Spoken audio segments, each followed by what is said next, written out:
여러분, 안녕하세요. 오늘은 아마 여러분의 대부분이 생각지도 못했을 만한 이집트의 놀라운 발견의 세계를 탐험하기 위한 흥미로운 여행을 떠나보려고 합니다. 오늘 소개해드릴 것은 저희의 과거에 대한 인식을 완전히 뒤집는 고대 유물과 사물을 보는 방식을 바꿔버리는 신기한 발견 등입니다. 지금까지와 다른 각도에서 바라본 이집트에 대해 알고 싶지 않으신가요? 여러분, 여기는 토픽입니다. 그러면 부디 자세를 편하게 하고 시청해주세요. 바로 시작하겠습니다.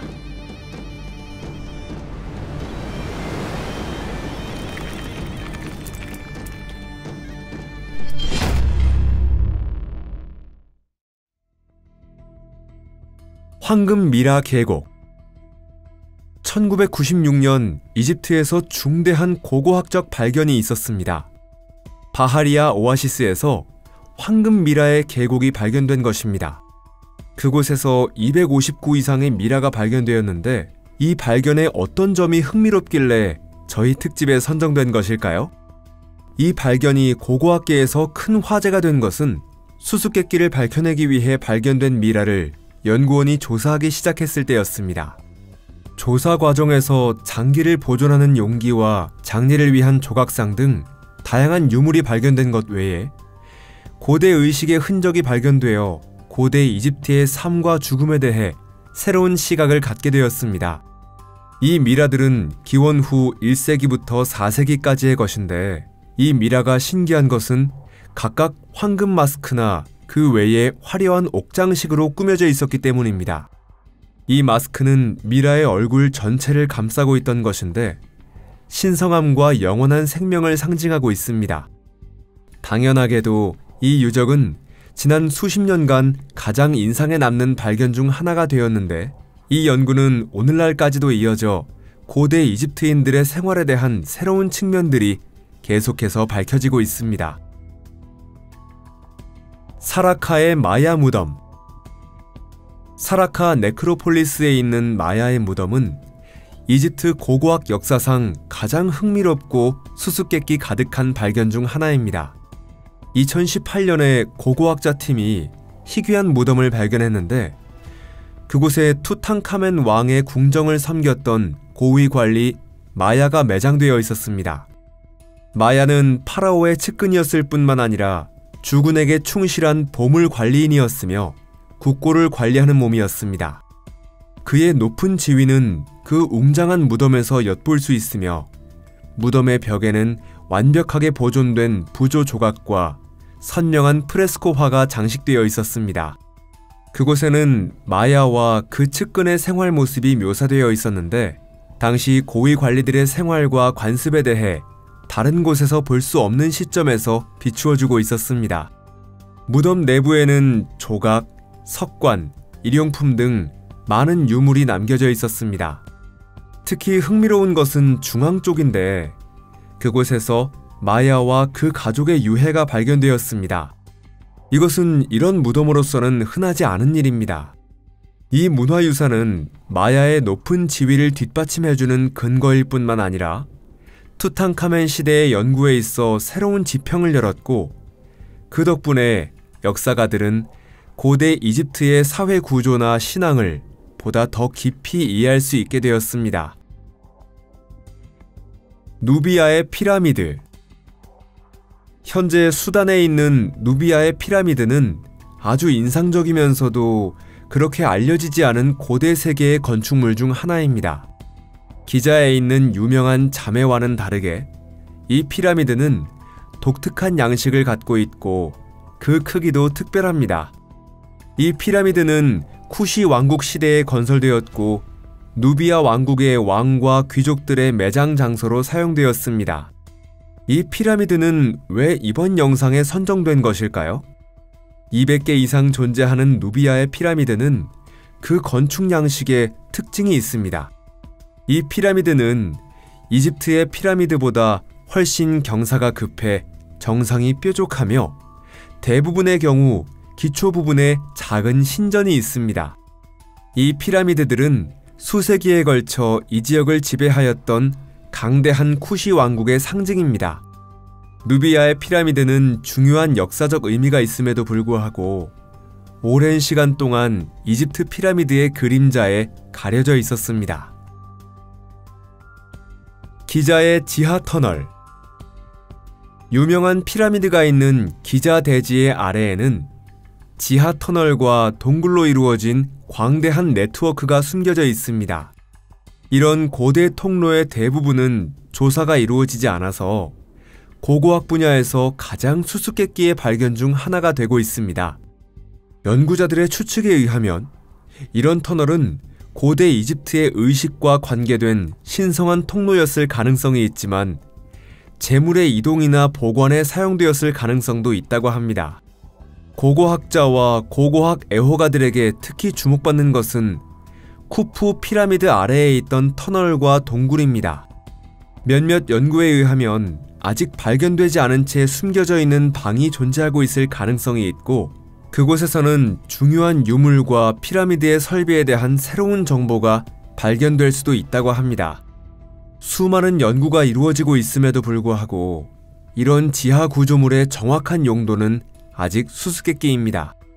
고고학자들은 아직 이 지하 터널에 대한 연구를 이어오고 있고 모든 비밀을 밝히고 고대 이집트에 대한 원시적 및 문화적 측면을 보다 깊이 이해할 수 있기를 기대하고 있습니다. 배로 가득한 룩소르의 큰 방. 유명한 룩소르 신전을 발굴하던 중 고고학자들은 놀라운 것을 발견했습니다. 그것은 목조선의 잔해로 가득한 지하의 방이었습니다. 이 큰 방은 신전의 주요 건물 아래에 감춰져 있었는데 고대 이집트의 종교의식에서 물의 의식이 중요한 역할을 하고 있었다는 사실을 말해주고 있습니다. 이 큰 방에서 발견된 배는 아마 나일강에서 행해진 축하 행렬을 위해 사용된 것인데 그 축전 때 신들의 조각상이 있던 신전에서 다른 신전으로 옮겨졌을 것입니다. 이 발견이 진귀한 이유는 이와 같은 배가 현대까지 남아있는 경우가 거의 없기 때문이며 이 유물 덕분에 연구자들은 배의 구조나 상징적인 의미를 연구할 수 있게 되었습니다. 룩소르에서 발견된 이 큰 방은 이 지역에서 가장 호기심을 불러일으키는 고고학적 발견 중 하나이며 계속해서 전 세계의 연구자와 관광객의 시선을 끌고 있습니다. 사카라의 새. 1898년 고대 이집트의 네크로폴리스에 있던 사카라에서 고고학자가 놀라운 것을 발견했는데 그것은 나무로 된 새의 조각상이었습니다. 이 조각상을 자세히 조사해보니 공기역학적으로 신기한 형상을 하고 있어서 새라기보다는 현대의 글라이더와 닮아있다는 사실을 알게 되었습니다. 이 조각상은 사카라의 새라는 이름이 붙여졌고 연구자들 사이에서 많은 논쟁을 일으키며 다양한 학설을 만들어냈습니다. 일부 사람들의 생각에 의하면 고대 이집트인이 비행의 원리를 알고 있었을 가능성이 있어서 이 조각상이 비행기의 원형이거나 사후 세계로의 비상을 상징하는 의식용 도구였을 가능성마저 있다고 합니다. 하지만 의심이 많은 사람들은 이것이 단지 아이의 장난감이든지 아니면 그저 상징적인 장식품은 아니었을지 주장하고 있습니다. 오늘에 이르기까지 이 조각상의 용도는 수수께끼로 남아있고 이 유물은 지금도 연구자들 사이에서 관심을 끌고 있습니다. 쿠프 피라미드의 비밀방. 2017년에 연구자들은 최신 스캔 기술을 사용하여 고대 세계에서 가장 거대한 건축물 중 하나인 쿠프 피라미드 안에서 그때까지 밝혀지지 않았던 비밀의 방을 찾아냈습니다. 이 방은 대회랑 위에 있고 그 길이는 약 30m였습니다. 이만큼이나 조사가 진행되어 왔던 유적에서 이와 같은 발견이 이루어지는 일은 거의 없었기 때문에 이 방의 존재는 고고학계에서 큰 화제가 되었습니다.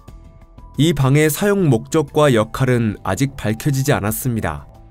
일부 과학자들은 이 방이 피라미드 상층부로부터의 압력을 줄여주는 역할을 했을 것으로 추측하고 있는데 이 방에 들어가는 것이 불가능하기 때문에 아직도 많은 의문이 풀리지 않고 있습니다.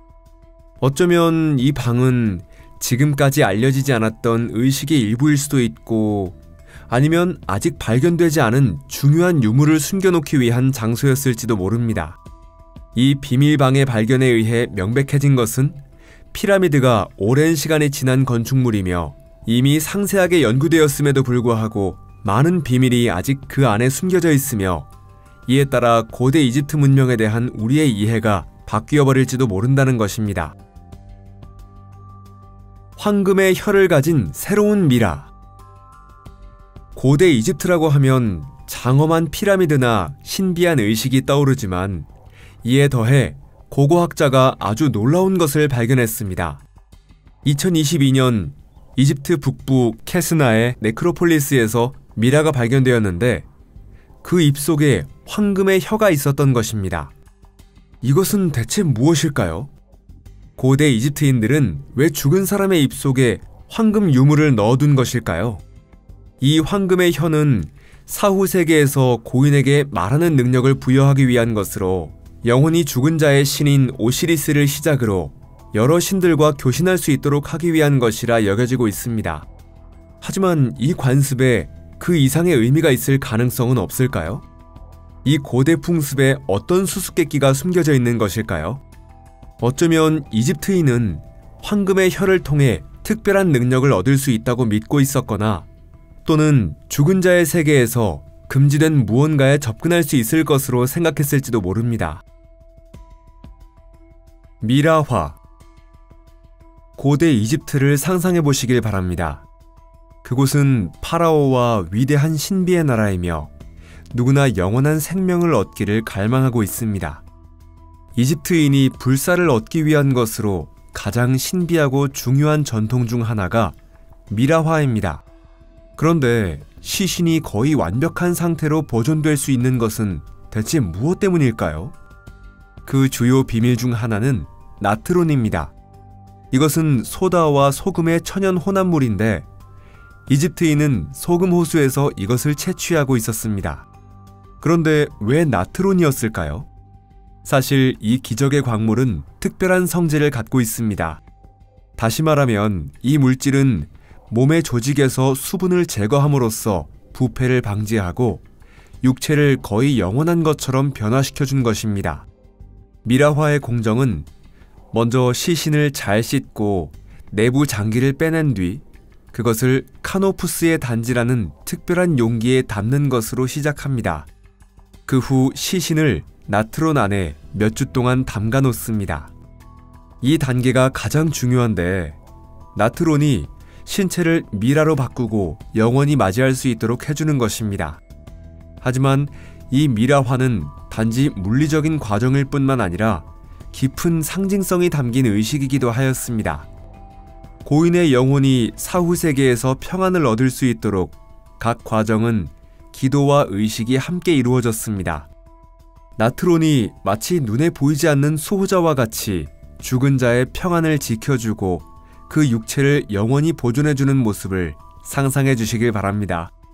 나트론의 비밀은 지금도 과학자를 놀라게 하고 죽음 그 자체를 길들일 수 있었던 고대 미라화의 달인들에게 경의를 표하게 합니다.